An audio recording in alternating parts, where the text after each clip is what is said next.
I request everyone to keep standing for the national anthem.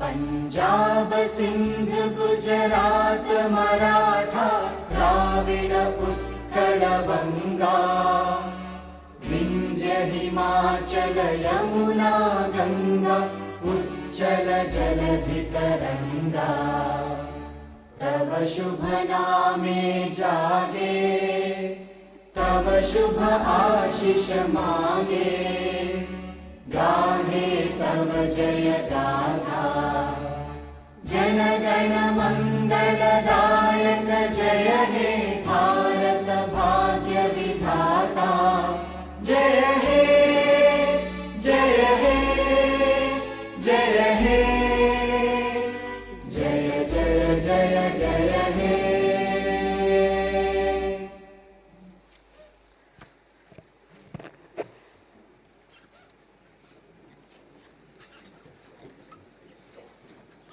Shri Jagdeep Dhankar Ji, Honorable Vice President of India, Chief Guest, Mr. R. Venkatramani Sir, Attorney General for India, Guest of Honor, dignitaries on the dais and off the dais, colleagues, family and friends, ladies and gentlemen, a very good evening. I, Advocate Kavya Jhawar, welcome you all on the unveiling to a historic occasion where we sitting in 2025 with 106 amendments to the Constitution would be traveling back to the Constitution as adopted in 1949.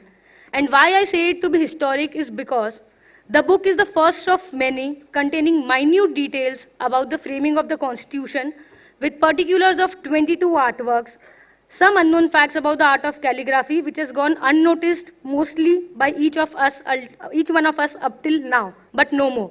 I request Mr. Sunil Kumar Jain, Advocate, Supreme Court, to deliver his welcome address. Please.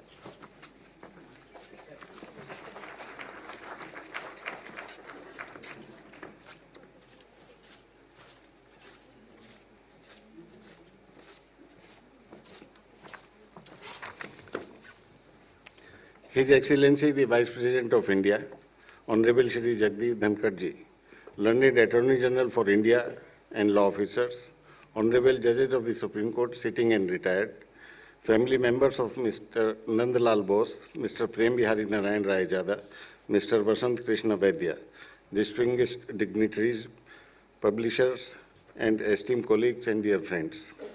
It is an honor and privilege to extend a welcome to all of you on this momentous occasion.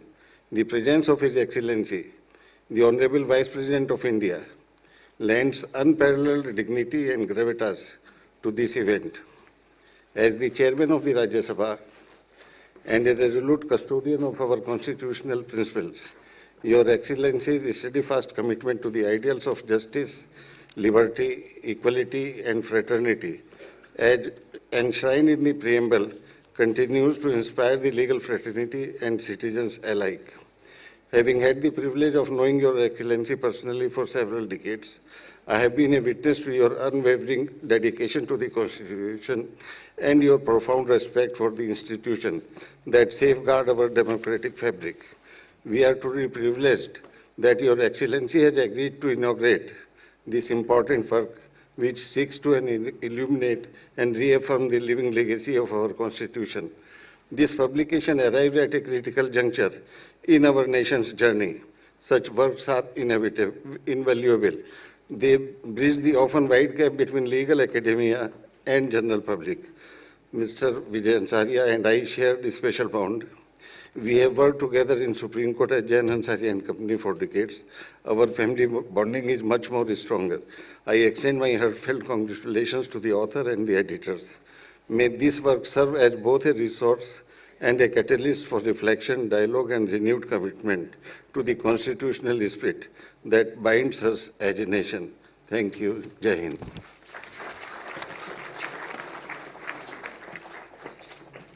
Thank you, sir. I request Mr. Vijay Hansariya, Senior Advocate, to felicitate Honorable Shri Jagdeep Dhankar Ji, Vice President for India, with the Asami Gamcha. I request Mr. Vinay Ahuja, Managing Director, Mohan Law House, to felicitate our chief guest with a bouquet.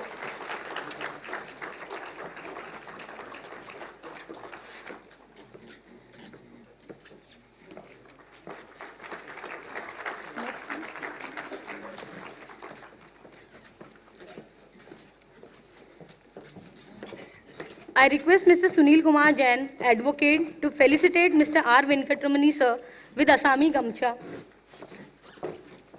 I request Ms. Nandini Rai, advocate and my colleague, to felicitate sir with bouquet.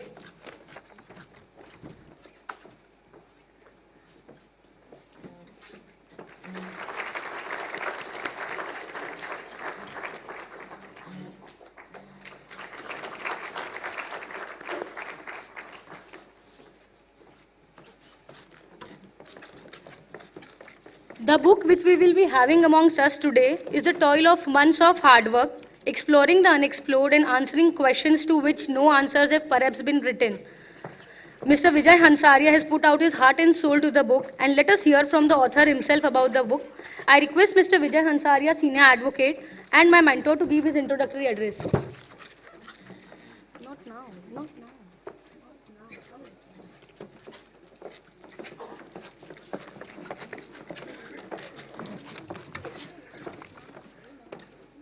Namaskar, very good evening to all of you. Respected Sri Jagdeep Dhankar ji, Honorable Vice President of India, Sri R. Venkataramani, Attorney General for India, Justice Rajesh Bindal, Judge Supreme Court of India, Justice Brijesh Kumar ji, Justice Chauhan, Justice Deepak Verma, former judges of Supreme Court of India, family members of Sri Nandlal Bose, Prem Bihari Narayan Rayjada, Vasant Krishna Vaidya ji, Sunil Kumar Jain, my friend on the dais, Mr. Vinay Ahuja, Managing Director, my publisher, Professor C. Rajkumar, Vice Chancellor, O.P. Jindal Global University, office bearers of Supreme Court Bar Association, Supreme Court Advocates and Recorders Association, Delhi High Court Bar Association, District Court Bar Associations, esteemed members of the bar, friends from the media, print and electronic, esteemed guests, friends, and fellow citizens. First and foremost, I welcome and express heartfelt gratitude to each one of you to be here on this momentous occasion. This book, the Constitution we adopted with artwork, is the affirmation of the constitutional goal that every citizen matters. The Constitution gives voice to the voiceless, power to the powerless. The Constitution also ensures that every organ of the state, be it legislature, be it judiciary, be it executive frame, works within its framework. The Constitution is not a document, merely a document made of pages and ink. It's a living soul of the democracy. It is the voice of the people turned into law. It is a promise that every individual has right, dignity, and pride in the nation. Very often, friends, it is regarded that Constitution or any book on the Constitution is a lawyer's paradise, a document meant for lawyers only to be referred in the courts before the honorable judges, constitutional courts, or by the members of parliament before parliament while moving a bill or amendment to the Constitution. But according to me, it's a myth. It's meant for the common man, for the farmers who till the land, for the students who dream a future, for the workers who build our homes and the roads, for the women who seek equality and space in the governance. My attempt in this book is to inform the common man of this country, my fellow citizens, we the people, about the making of the Constitution, and make available its text, which was framed by 299 founding fathers and mothers over a period of 167 days, starting from 9th December 1946 to 26 November 1949.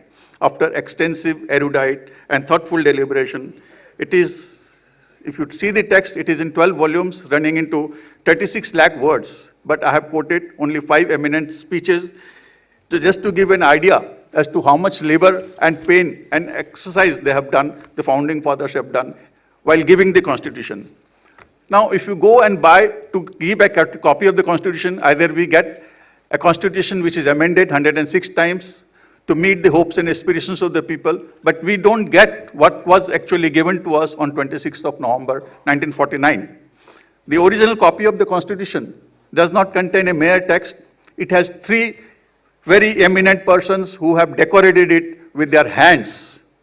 And they are decorated by Sri Nandlal Bose and his team, from Vishwabharati Santi Niketan, the artwork done in a span of 4 years has blended history, mythology, freedom movement, and nature, depicting 5,000 years of Indian history from Indus Valley civilization to the Vedic period, to the epic period, to the Mauryan period, to the Muslim period, to the freedom movement, including revolutionary movement. This goes unnoticed. The whole purpose of my book is that the person who has dedicated 4 years, his team, people should know it is not only the text, it is the artwork which gives a life to the text. And let me tell you that the thought that the books must contain the artwork decorated in the original copy of the Constitution came to my mind only when Honorable the Vice President Jagdeep Dhankarji said in the Constitution Day last year, that is 26th November 2024, that, and I quote, India's Constitution stands unique as the world's largest and only illustrated constitution featuring the artworks that depicts 5,000 years of Indian civilization. One more aspect I want to highlight about the calligraphy of the original copy of the Constitution. The original copy of the Constitution in English was by Prem Narayan Bihari Raijada in English, and in Hindi by Vasant Krishna Vaidyaji. Now, you will be surprised to know that the Constitution, the original copy of the Constitution was signed by each member of the Constituent Assembly only at the end and once. But Prem Bihari Narayan Raijadaji has signed on each of the 222 pages. So if anyone has signed on each of the 22 pages of the Constitution, it is Prem Bihari Narayan Raijada. That's a matter of very pride for each one of us. And similarly, the Hindi version was signed at 21 places by Vasant Krishna Vaidyaji. I'm honored that Sri Jagdeep Dhankarji, who inspired me to work on this book, is himself releasing it. And the book contains a foreword written by the Honorable Vice President of India. I'm extremely grateful to you, sir. Today we have with us the family members of those who have decorated the Constitution with the artwork and calligraphy. And Honorable Vice President Sri Jagdeep Dhankarji has been kind enough to agree to felicitate them. Now, as you can see, there are 12 steps in the book. These are the 12 steps I want you to find out. While reading the book, 1 or 2 small instances can be given to you. And one is that we all know that the first president of the Constituent Assembly was Dr. Rajendra Prasad, and we all know that he was declared uncontested. But it was declared uncontested because 2 other nominations, one by Dr. Radhakrishnan, S. Radhakrishnan was found invalid because there was no seconder, and the third nomination by Mr. Prakashan was rejected, it was beyond time. Now, yes. With this, I want every Indian that you should possess the book, we should have a copy of it, keep it along with religious scriptures, dealing with Guth, keep it by the side so that every Indian knows that this is our next to our religious scripture, like Quran, like Bible, like Bhagavad Gita, like Ramayana. We must have it by side, and I'm sure it will be a treasured possession by all of us. Thank you very much. Jai Hind.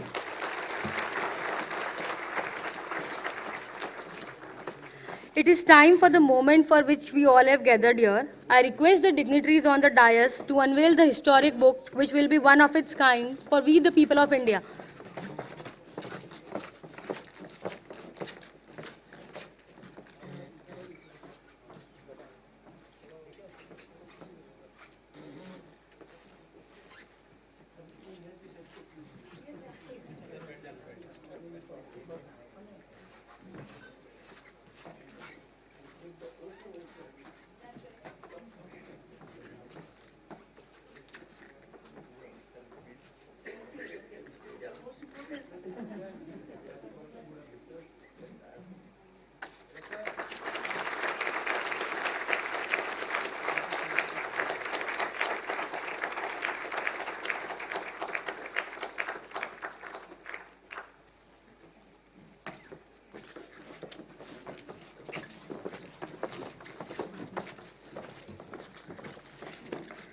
The book has for the first time given platform to the work done and efforts undertaken by calligraphers and artworks in the original copy of the Constitution. It is time for the felicitation, and our chief guest has been kind enough to consent for that. We have with us Mr. Santanu Bhanja, great-grandson of Nandlal Bose, who was the person who artistically drew the 22 artworks before each part of the Constitution with his team from Shantiniketan. I request sir to come on the dais.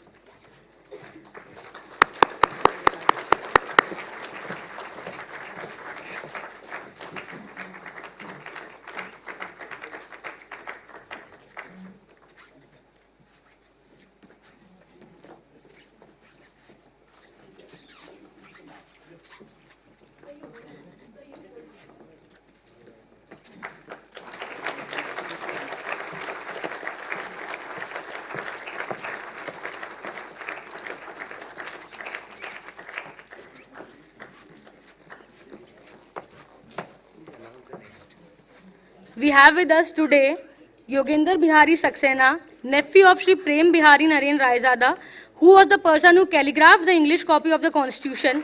I request him to come on the dais.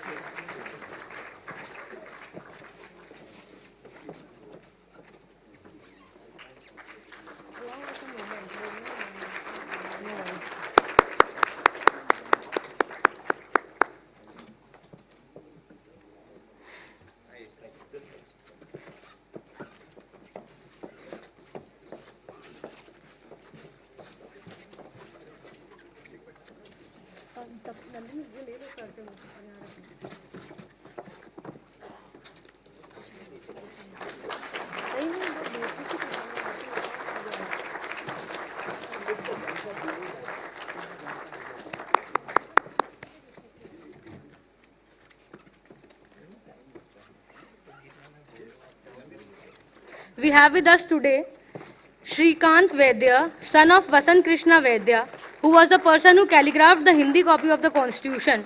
I request him to come on the dais.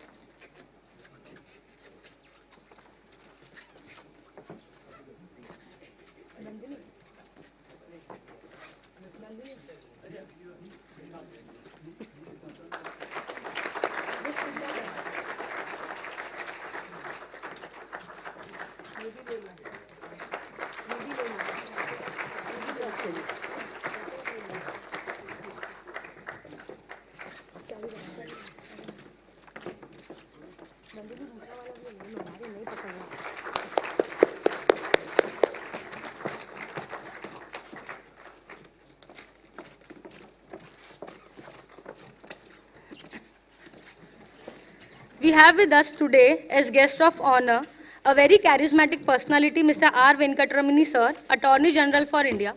While going through his bio, I came to a very peculiar fact which caught my attention is that he is discharging his services as a member of Academic Council of Vishwa Bharati Shanti Niketan, which is the university that played a major role in the creation of 22 artworks in the Constitution. And that's how I could connect, sir. Sir is known not only for his intellect but also for his poetic words and phrases in the corridors of the Supreme Court, both at the bench and bar. Sir, I request you to give your address, please.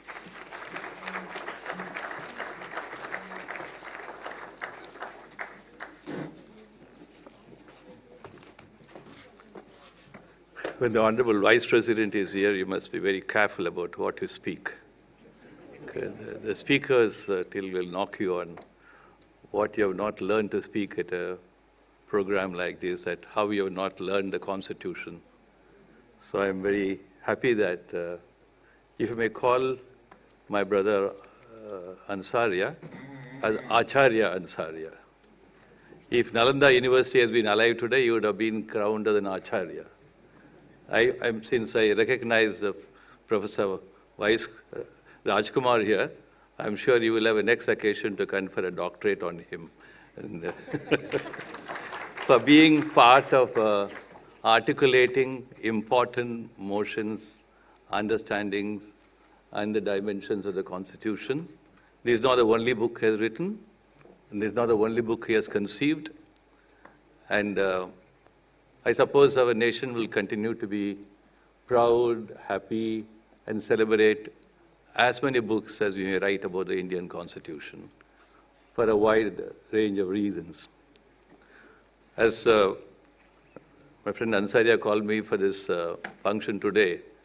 I did a little Google search, because after all, without a Google search today, our research is incomplete. So then I looked for any constitution in the world which has the distinction of having embedded with artwork. There is none. And Heen Online has a World Constitution program which has about 12,000 and odd constitutional documents of different countries of the world, and with some illustrations. I looked for that.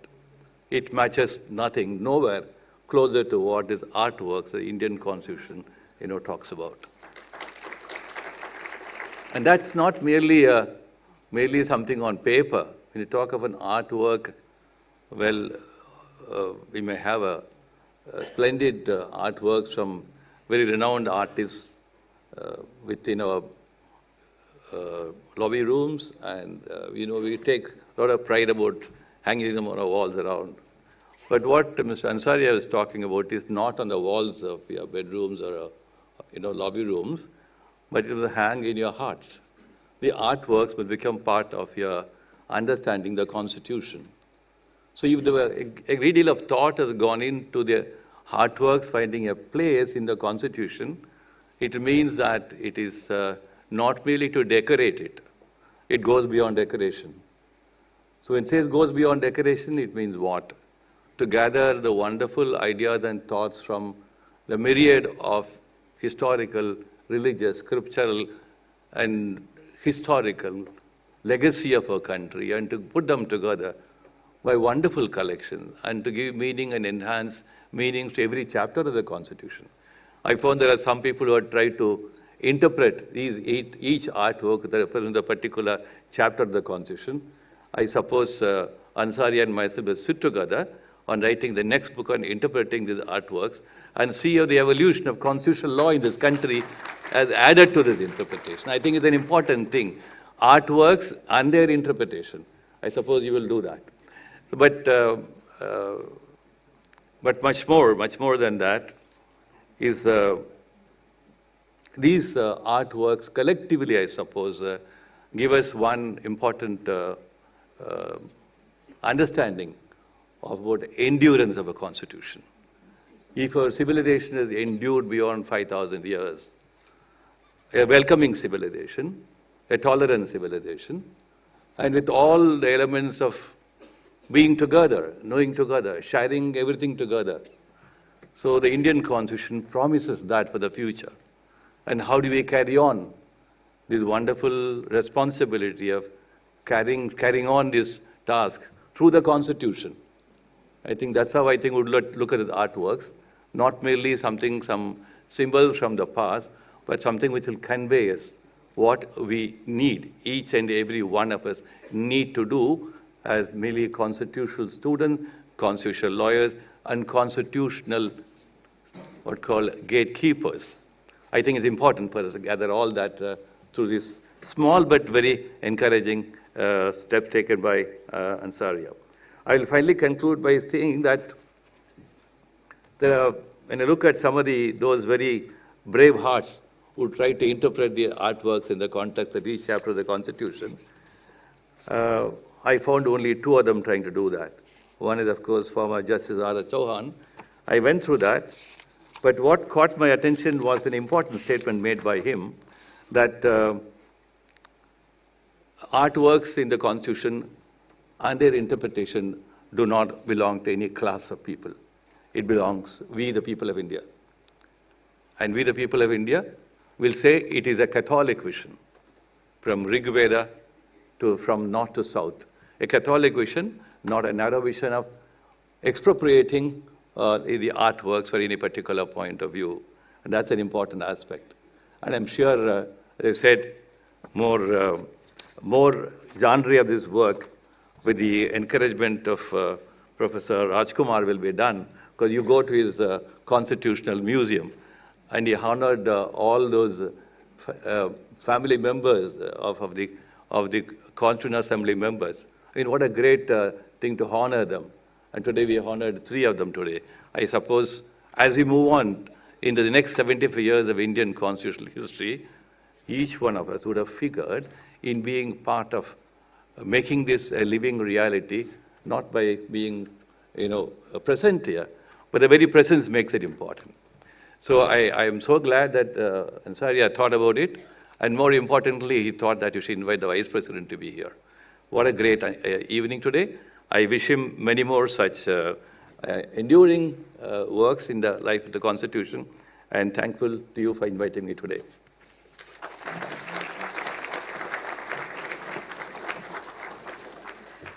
Thank you so much, sir.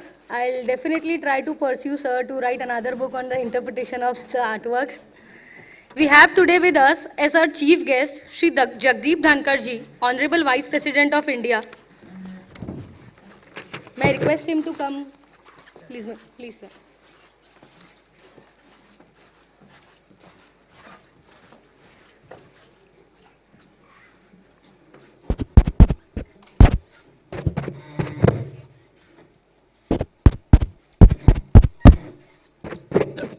Two are working.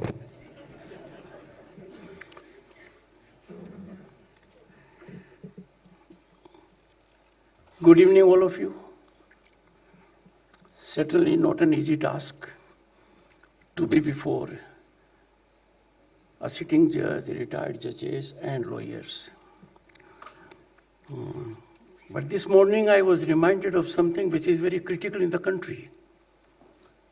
And that is not for oneself. What the present Chief Justice said, we must believe in protocol. Chief Justice of the country and protocol is placed very high. When he indicated this, it was not personal. It was for the position he holds. And I'm sure this will be kept in mind by one and all. In a sense, I am also a sufferer. You would have seen the photograph of the President and the Prime Minister, but not of the Vice President. Once I demit office, I'll ensure it that my successor has a photograph. But I am really beholden to the present Chief Justice for inviting attention to the people in bureaucracy. Adherence to protocol is fundamental. And therefore, ladies and gentlemen, I'll start by greeting first Justice Rajesh Bindal, sitting judge of the Supreme Court, because it is the articles of the Constitution that determine whose name has to be taken in precedence. Sri R. Venkatramani, Attorney General of India, more of an academician. I'm sure my very good friend, a senior advocate, present here, will agree, Ganguly ji. Sri Vijay Ansariya, Senior Advocate, Supreme Court of India. He is unique, difficult to define him. A man of culture, elegance, sublimity, believes in persuasion, never in aggression. I came to know the family closely in 1988, when his father and my father both were in requirement of intervention of heart. So both landed in London in a hospital, Princess Grace Hospital. His father was operated by Dr. John Wright. My father was also operated by Dr. John Wright on the same day. So ladies and gentlemen, this association is generated by a problem of the heart and resolution thereof. Sri Sunil Kumar Jain, Advocate, Supreme Court of India, I shall be ever beholden to him, because I came to Delhi for the first time after being elected to Parliament in 1989, and was lucky to be a Union Minister in 1990. But then our government collapsed. And one who comes to Delhi and happens to be a senior advocate doesn't want to leave this place. क्योंकि मधुमक्खी ने test कर लिया है. He handheld me and advised me very rightly that I must have a place close to the Supreme Court, which is Sagar Apartments, thanks to him. Because I don't want any issues of conflict of interest. I'm laying everything bare. I'm here with a purpose. Justice Brijesh Kumar ji, Justice Deepak Verma ji, Dr. B.S. Chauhan in particular, I remember you, because if I have to know everything about a particular provision, your judgments are encyclopedic. Is there any caveat? Thank you. Justice Ajay Rastogi, his father was very kind to me when I got into the bar. I remember him right from the time he started his practice. I was already then in practice.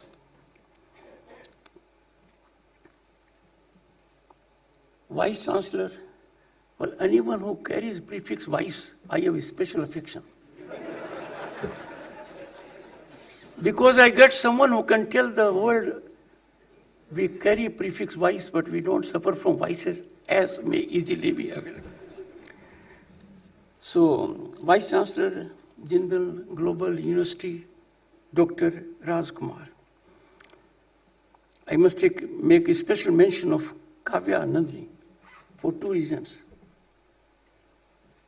Vijay has said they did a great job, but they did provide some kind of stability, gender presence on the dais.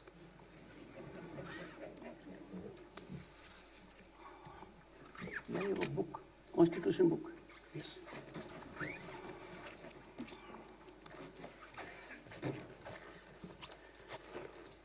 This book is so very essential, and I'll tell you in a while why. When we had in Parliament celebration of 75 years of adoption of the Indian Constitution, everyone was reminded how the Constitution was made, the contributions and the miniatures that are here. What we now tend to forget, law students, lawyers and judges, when they wish to go to the original provision, it is very difficult to find out from any book of the Constitution. Amended, so and so. This book is your complete answer. The title of the book carries entire rationale why the book has come into being. The Constitution we adopted with artworks, you need it in your chamber, by your bedside, to know the painstaking work for nearly 3 years by members of the Constituent Assembly. And if I may say so, they engaged in dialogue, debate, discussion, deliberation. But members of the Constituent Assembly missed something very important. They missed disruption, disturbance. There was nothing of this kind then. A reminder to all of us that we need to make institutions great by emulating the best practices that were imparted, particularly for legislature, the founding fathers. This book will tell every law student how amendments have taken place. Starting with the very first amendment, if I may indicate to you, which is, of course, having varied situations, but one is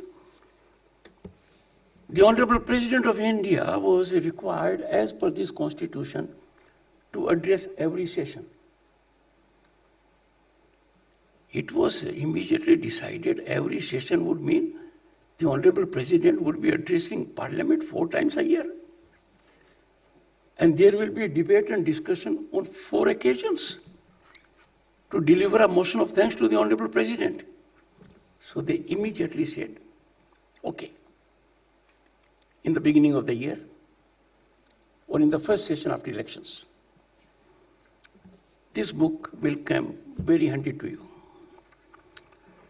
Constitutions are living documents. They are meant to evolve over time. A great philosopher, Heraclitus, much before Socrates, indicated the only constant in life is change. Life is dynamic, challenges are different. And that is why our Indian Constitution has also come to be amended multiple times, because issues have to be addressed. The society is dynamic, and we have to address the changes that come on. Let me slightly digress. Disruptive technologies, artificial intelligence, Internet of Things, machine learning, blockchain. The change is much beyond industrial revolution. Paradigm shift. We are on quicksand of technological evolution. We have to live with them. Laws to change accordingly.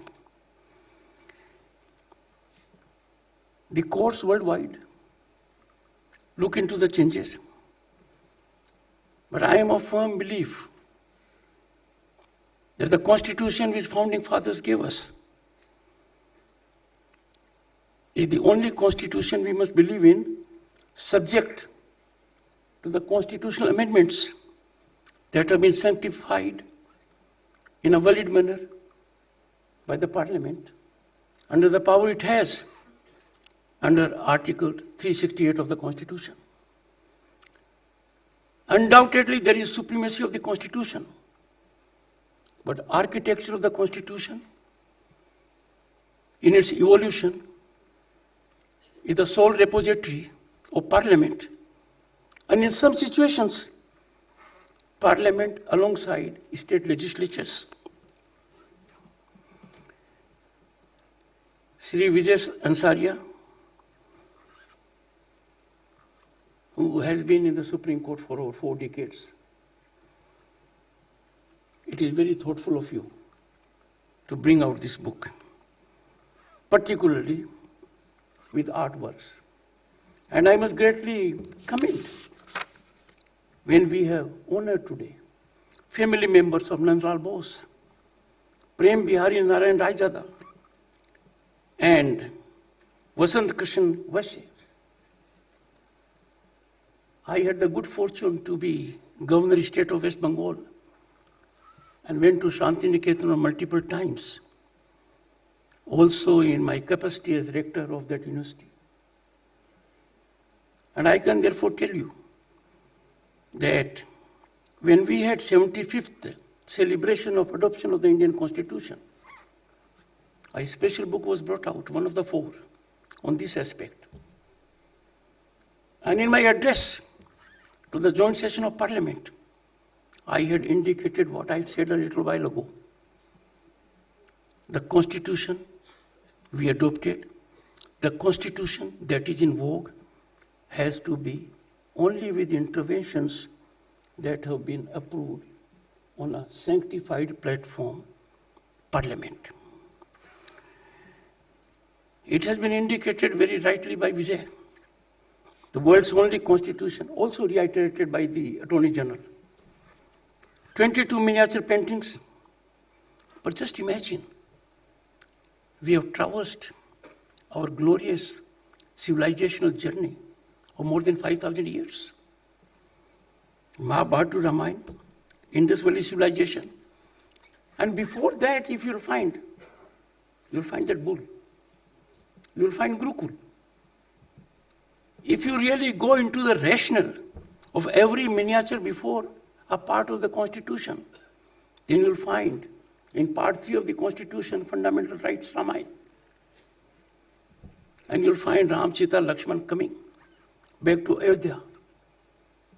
The occasion indicates much. When you go to part 4 of the Constitution, you will find Kurukshetra. Krishna giving that discourse to Arjuna. Everything is very meaningful.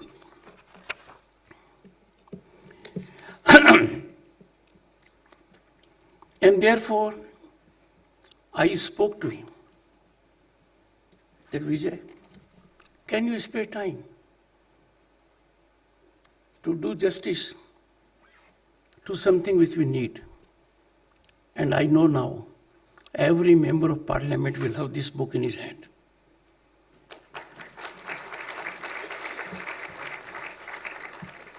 He will have this book, courtesy Chairman Rajya Sabha. And why so? I want every member of parliament to fully know what was the original constitution. And I am sure most members will be stunned to see original Article 19 and Article 19 now. The Honorable Court is dealing with these issues day in and day out.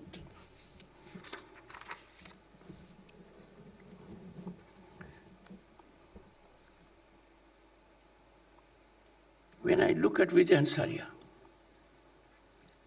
the highest court of the land trusted him, appointed him amicus curiae. For what? The cases against MLAs and MPs must be dealt with soon. About judicial vacancies also. But when I look at this background, you assisted the court, but we cannot get away from the ground reality today. We celebrate his book release, but we are confronted with a jarring reality. A judge's residence in Lutyens, Delhi had burnt notes, cash haul. There is no FIR till date. We have in the country rule of law, criminal justice system. And if I go to the legal field which is occupied by legislation, there can be no occasion whatsoever to delay even for a moment, because that is ordainment of law. The rule of law is the very foundation of society. Democracy has to be defined primarily by three aspects. One, expression. Second, dialogue. Third, accountability. If there is expression which is throttled, democracy is weakened. But if one enjoying expression believes I alone am right and does not want to listen to the other point of view, then democracy gets fragile, because that is arrogance personified. The other point of view has to be understood. And similarly, accountability. The surest way to degenerate an individual or bring down an institution is to keep it away from probe, keep it away from scrutiny, which means the institute becomes, the individual becomes law unto oneself. And therefore, if we have to really nurture democracy, ensure that democracy blossoms, it is inescapable that we hold every institution accountable and every individual accountable and in accordance with law.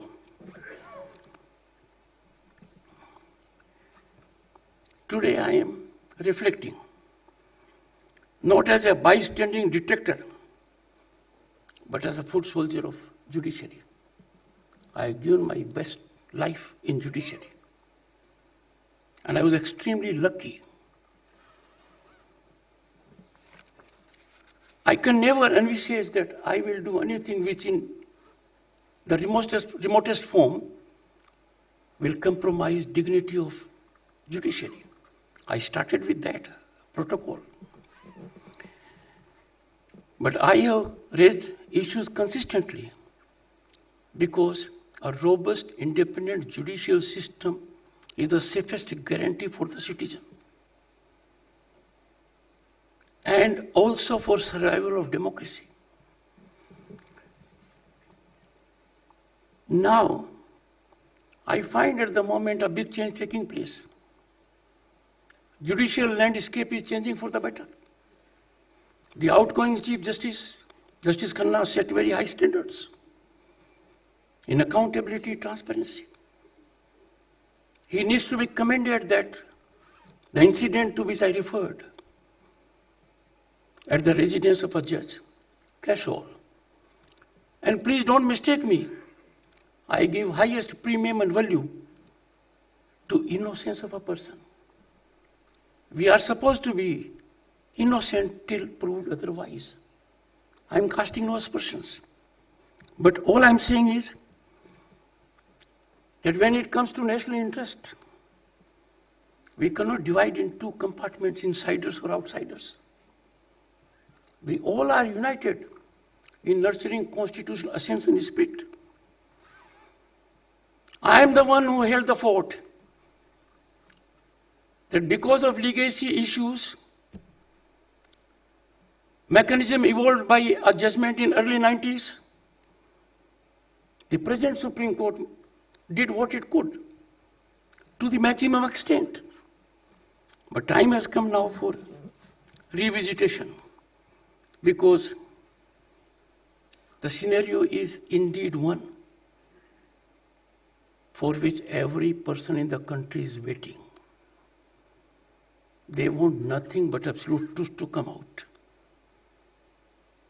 They cannot wait any longer because this concerns judicial institution. And therefore I said that after the Supreme Court had seen a very challenging tenure for nearly 2 years, we have newer soothing trend lines. These are emerging. And I am full of optimism and hope that even legacy issues that deter us from responding to sublimity of accountability and transparency will be overcome by revisitation. I got a good news this afternoon. A process of determination has taken place.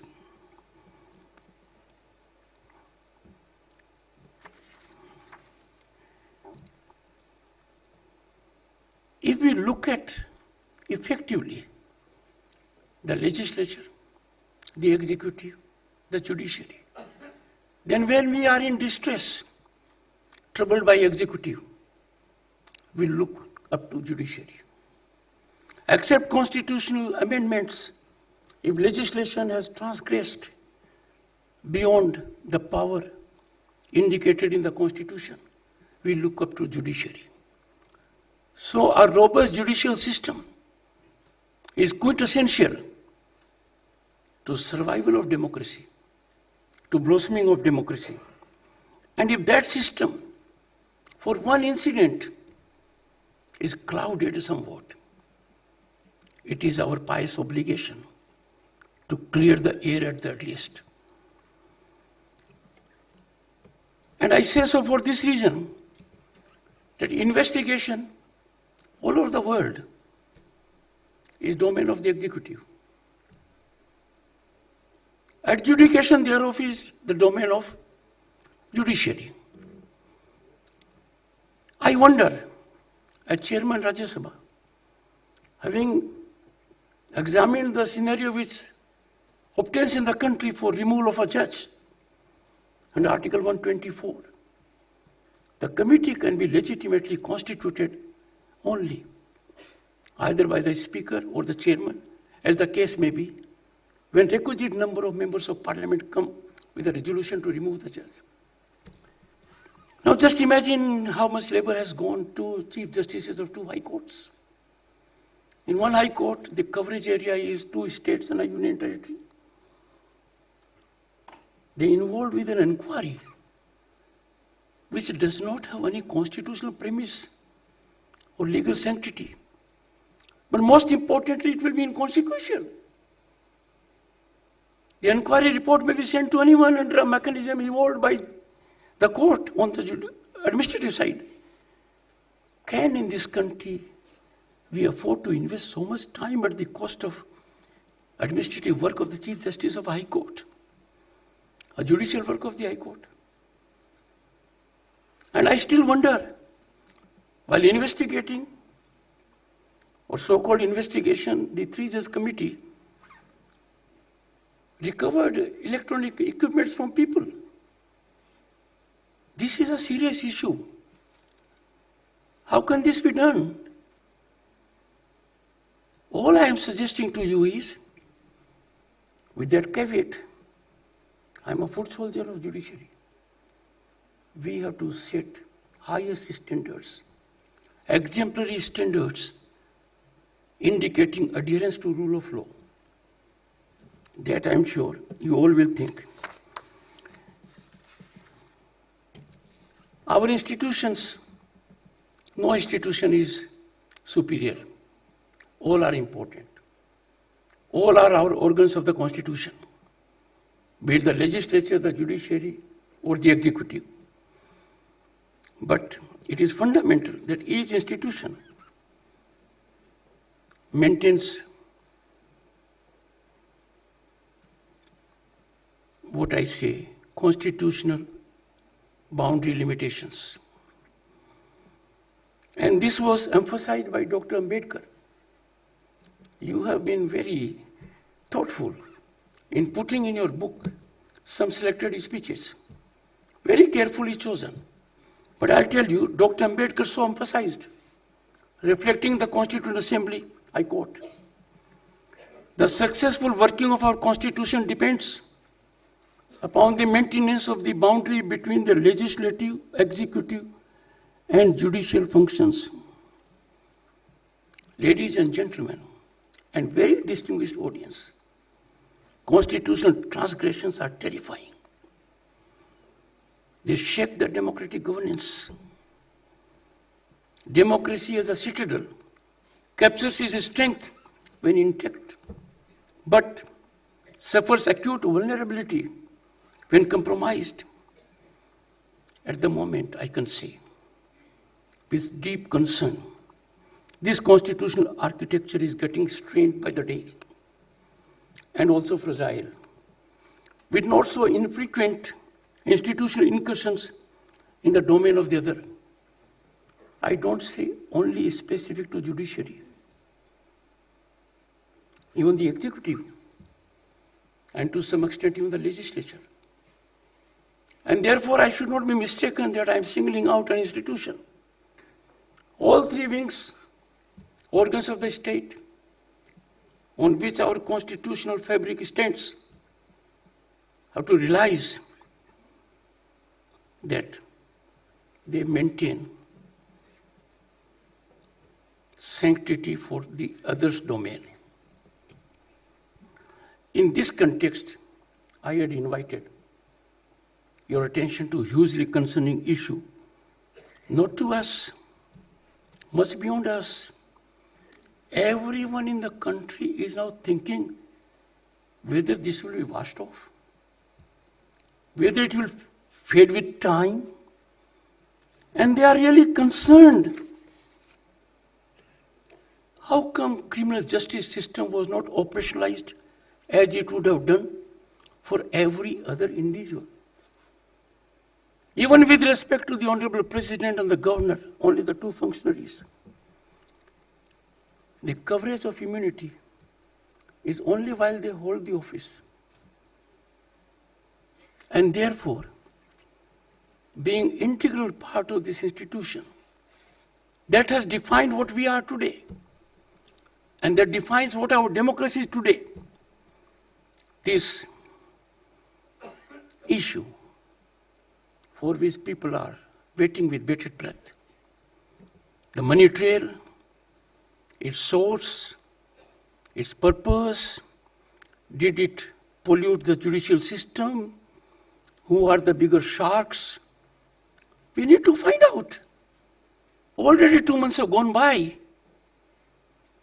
and no one knows better than people before me. Investigation is required to be with expedition. So is the case with the registration of an FIR. I do hope and believe that the Supreme Court acted the very best so far because it had a legacy issue of judgments imparted in 90s. But now is the time to take a call. Partly the confidence has been restored by Justice Khanna when he put in public domain documentation which people thought will never be shown to them. That was a big step by him to project accountability and transparency. If democratic values have to prosper, I'm sure this is a test case.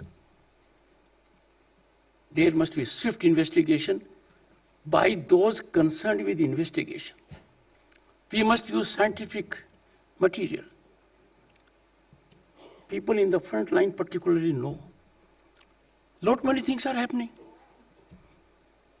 And these days, tough times. Most guarded secret is an open secret on the street. Everyone knows it. Names are floating. Several reputations have become fragile. People think the system had really suffered something like a great challenge. The system will get purified.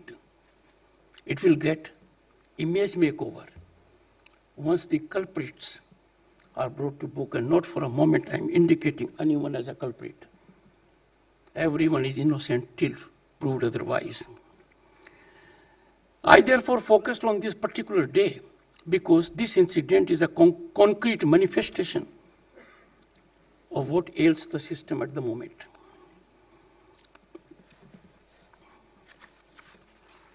The entire nation was worried. An incident took place on the night intervening 14th and 15th of March. A nation of 1.4 billion did not come to know about it till after a week. Just imagine how many such other incidents may have taken place of which we are not in the know of it. Because every such transgression of integrity impacts common man, impacts those who believe in rule of law, in merit, and therefore we have to be unsparing about it.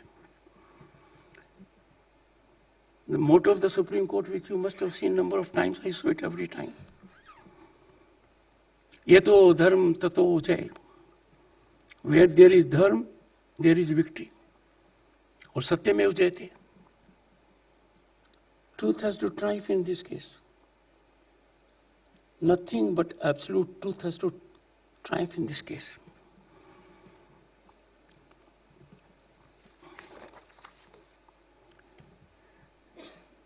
Where is the genesis that our Supreme Court was handicapped?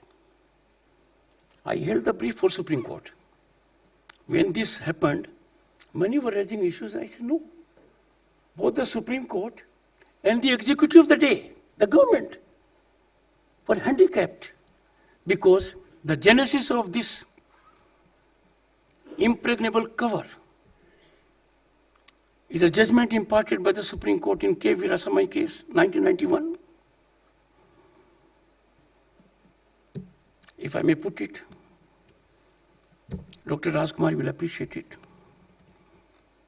Judicial, legerdemain. Normally it is used for legislature. Am I right? Erected scaffolding of impunity, pairing, neutralizing all salvos of accountability and transparency. Time for us now to change.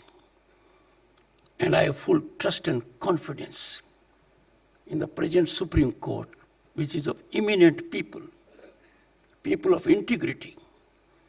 In the short time the present Chief Justice has shown that things are soothing for people at large. And so did his predecessor. There is need to protect judiciary. We have to ensure our judges are not made vulnerable because they decide fearlessly. They do the most difficult job. They deal with powers in the executive, they deal with powers in industry. They deal with mighty power that has great economic strength and institutional authority. And therefore we must protect them. We must evolve a mechanism Not for a moment I will indicate that we must make our judges vulnerable. No. We have to provide judges with something like impregnability when it comes to challenge to the judges on sinister premise, by pernicious design, by forces that cannot digest independence of judiciary. But that requires in-house regulatory mechanism which is transparent, accountable, expeditious, and which should not have peer concern. We all are victim of it. For example, in Parliament, a breach of privilege is determined by the same people who sit alongside. But we have to be ruthless because we have to decide similarly. Ladies and gentlemen, our Constitution has a premise that is promised for us all. And I have had the occasion to go to several countries in the world. I can say our members of the bar and members of the bench are at a very high pedestal at a global level. Very high pedestal. Time for you to clap. They are very high. Their intellect outshines others by several notches. They are brilliant. Therefore, let this small incident that is agitating mind of billions, 1.4 billion, let us give quietus to it by scientific, forensic, expert, thorough investigation that reveals everything and leaves nothing unrevealed. The truth needs to be laid bare. I am extremely delighted that Vijay Hansaria has given me an opportunity to be before those. किन का नाम लूं? महावीर सिंह दिख जाते हैं तो सूर्यकांत भी दिख जाते हैं तो लोकेश, मैं गलती करूंगा, नाम लेना चालू करूंगा तो I will make a mistake, and the best I can do is when there is an occasion to make a mistake, we must give quietus to our vocal cords. Thank you so much.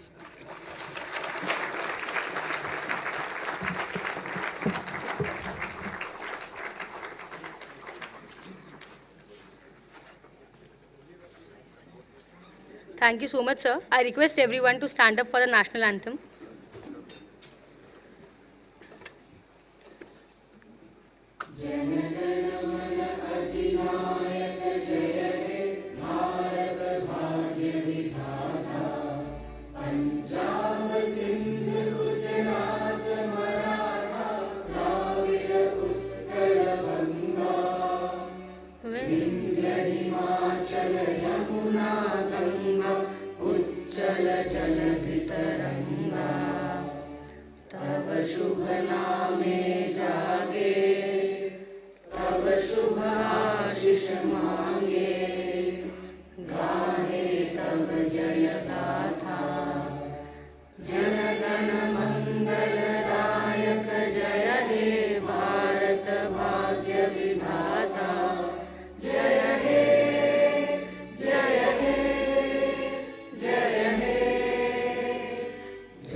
Sir, 2 minutes.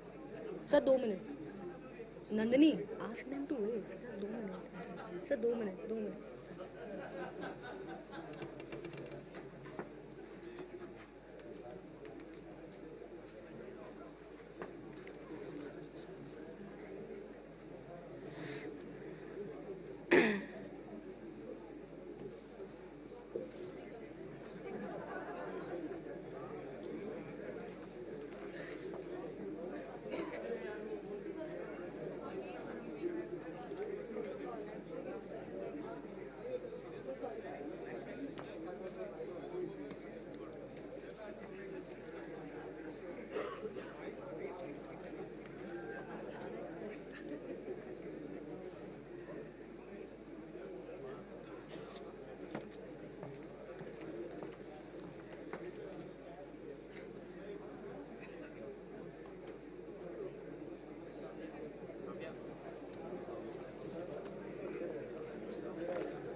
Thank you for being a wonderful and cooperative audience.